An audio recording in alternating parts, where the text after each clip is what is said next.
दोस्तों इस वीडियो में आगे जानिए कि आपको जब गूज़बम्प्स आते हैं तो उसके पीछे शरीर का कौन सा ऐसा काम करता है और वो कौन सा ऐसा बॉडी पार्ट है जिसे छिपकली की पूंछ की तरह रिजोनेट किया जा सकता है, और एक ऐसा फोबिया जिसमें कि इंसान अपनी खुशी से ही डरता है। और भी ऐसी इंटरेस्टिंग फैक्ट्स हो जानने के लिए देखिए इस वीडियो को एंड तक। फैक्ट नंबर 1, दोस्तों हमारी धरती पर करोड़ों इंसान रहते हैं और इसके साथ ही करोड़ों नाम भी है। लेकिन क्या आप जानते हैं कि जैसे हम इंसानों के नाम होते हैं वैसे ही डॉल्फिन्स के भी नाम होते हैं। जब भी इन्हें किसी दूसरी डॉल्फिन से कोई बात करनी होती है तो ये उन्हें उनके यूनिक नेम से बुलाती है। सभी डॉल्फिन्स के लिए एक यूनिक सीटी जैसे साउंड को प्रोड्यूस करते हैं। इसको प्रूव करने के लिए साइंटिस्ट ने 100 से भी ज्यादा डॉल्फिन्स की सीटियों को रिकॉर्ड किया और उन पर रिसर्च करी और उन्होंने पाया कि डॉल्फिन्स अपने सभी साथियों के लिए अलग अलग साउंड प्रोड्यूस कर रही थी। फैक्ट नंबर 2, दोस्तों क्या आप जानते हैं कि एक नॉर्मल इंसान की लाइफ का वो पीरियड कौन सा होता है जिसमें कि उसे सबसे ज्यादा मेमोरीज याद रहती हैं? ये टाइम पीरियड होता है हमारे 20s का। अगर आपकी एज 30 से 40 साल हो चुकी है तो आप इसे बेहतर तरीके से समझ सकते हो। आप अपनी लाइफ की मेमोरीज को याद करने की कोशिश कीजिए। आप पाएंगे कि आपको सबसे ज्यादा बातें अपने 20s की याद है जिसमें कि आपने अपनी कॉलेज लाइफ जी होगी।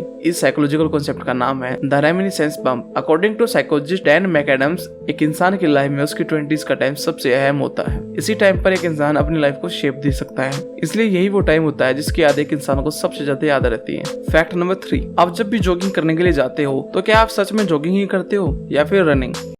दोनों अलग अलग होते हैं क्या? जी हाँ, ये दोनों अलग अलग होते हैं। बहुत सारे लोगों को लगता है कि जॉगिंग और रनिंग बेसिकली सेम होते हैं, लेकिन कंडीशनिंग कोच माइक एंटोनियार्ड्स के अकॉर्डिंग जॉगिंग का मतलब होता है जब आपकी स्पीड 9.6 किलोमीटर पर आवर से कम होती है, और अगर आपकी स्पीड इससे ज्यादा है तो टेक्निकली वो रनिंग होती है। फैक्ट नंबर 4, दोस्तों आपको भी कभी न कभी गूज़बम्प्स तो आई होंगे। गूज़बम्प्स यानी रोंगटे खड़े होना। लेकिन क्या आप जानते हैं कि गूज़बम्प्स के लिए आपकी बॉडी का कौन सा पार्ट जिम्मेदार है? अगर नहीं तो जान जाओगे। दरअसल दोस्तों, जब भी हमें ठंड लगती है या फिर किसी डरावनी चीज को देखने से डर लगता है या फिर जब हम बहुत ज्यादा प्राउड फील करते हैं तो ऐसी कंडीशन में हमें गूज़बम्प्स आते हैं। तो इन गूज़बम्प्स के पीछे एक मसल होती है जिसका नाम एरेक्टर पीली होता है। ये मसल हर एक एयर फॉलिकल के बेस में मौजूद होती है और जब बॉडी कोल्ड हो जाती है तो उसे हीट देने के लिए मसल कॉन्टैक्ट हो जाती है जिससे कि हेयर स्ट्रेट खड़े हो जाते हैं। फैक्ट नंबर 5, दोस्तों आपने छिपकली को तो अक्सर अपनी दीवारों पर देखा ही होगा और आपको ये पता ही होगा कि छिपकली के पास अपनी कटी हुई पूंछ को दोबारा से उगाने की पावर होती है। लेकिन क्या आप जानते हैं कि इंसानों के पास भी ऐसी एक सुपर पावर होती है, लेकिन ये पावर सिर्फ इंसान के लीवर के पास होती है। लीवर इंजरी होने के बाद खुद की रिकवरी कर सकता है और अपने साइज को भी एडजस्ट कर सकता है। इसी बात को प्रूव करने के लिए एक रिसर्च में लीवर का 66% हिस्सा रिमूव कर दिया गया और एक वीक के अंदर लीवर ने अपने आप को रिकवर कर लिया और वैसा ही बन गया जैसा कि वो सर्जरी से पहले था। फैक्ट नंबर 6,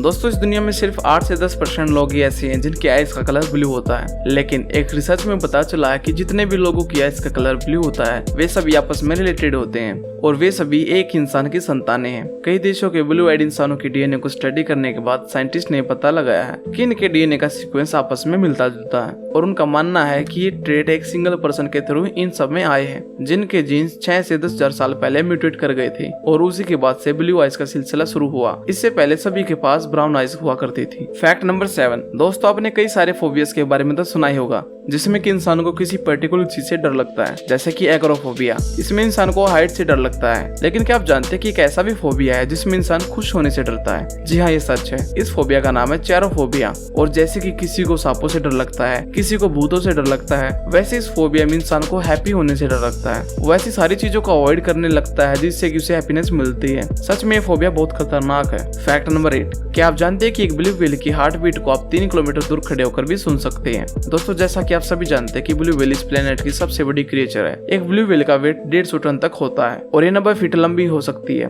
तो साधारण सी बात है, कितने लंबे शरीर में ब्लड फ्लो कराने के लिए एक बड़े हार्ट की जरूरत तो होगी ही। इसलिए एक ब्लू व्हेल के हार्ट का वेट 1300 पाउंड होता है और ये बहुत पावरफुल होता है और ये हार्ट 1 मिनट में सिर्फ 8 से 10 बार धड़कता है। फैक्ट नंबर 9, दोस्तों क्या आप जानते हैं कि मैरी क्यूरी जिनकी मौत रेडियो एक्टिव एक्सपोजर से हुई थी, उनकी बुक्स और बाकी का सामान आज भी रेडियो एक्टिव है। इस फोटो में आपको जो लेडी दिख रही है उनका नाम है मैरी क्यूरी और इन्हें मदर ऑफ मॉडर्न फिजिक्स के नाम से भी जाना जाता है और ये रेडियो एक्टिव एलिमेंट्स जैसे कि पोलोनियम एंड रेडियम की डिस्कवरी के लिए भी जानी जाती है। लेकिन बदकिस्मती से इन्हें अपनी रिसर्च के लिए अपनी जान गंवानी पड़ी। रेडियो एक्टिव एलिमेंट्स के एक्सपोजर से इनकी मौत हुई थी और उसी एक्सपोजर ने इनकी बाकी सारी चीजों को भी रेडियो एक्टिव बना दिया था। मैरी क्यूरी की नोटबुक्स को एक लेड बॉक्स में सेफली रखा हुआ है और इसे अगले 1500 सालों तक वहीं रखा जाएगा क्योंकि नोटबुक्स आज भी रेडियो एक्टिव है और इन्हें नॉर्मल होने में 1500 सालों का वक्त और लगेगा। फैक्ट नंबर 9, दोस्तों जब एक मुर्गा बांग देता है तो लोग नींद से उठ जाते हैं और इनके बांग का साउंड इतना लाउड होता है कि वो 140 डेसिबल्स तक पहुंच जाता है। लेकिन इनको देखकर आपके मन में भी कभी न कभी एक सवाल तो उठा होगा